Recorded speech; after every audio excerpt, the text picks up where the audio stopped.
Bismillahirrahmanirrahim.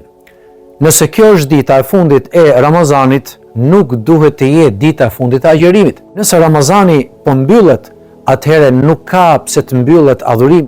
Besimtari i mirë, muslimani i fortë, është ai i cili vazhdimisht qëndron i lidhur me Zotin e tij, duke i dedikuar Allahut të Madhërisëm adhurime dhe madhërime të një pas njëshme. Madje dita e Bajramit është ajo ditë e cila dëshmon për sinqeritetin dhe besnikërinë e muslimanëve dhe besimtarëve të vërtetë, sepse në atë ditë dëshmohet se cili prej njerëzve do të vazhdojë të jetë i lidhur me Zotin e tij dhe pas Bajramit, dhe cilët janë ata njerëz të cilët ndoshta do të tërhiqen, do të jenë më të zbetë, nuk do i ruajnë raportet e tyre aq të forta dhe aq të mira me Zotin që i krijoi.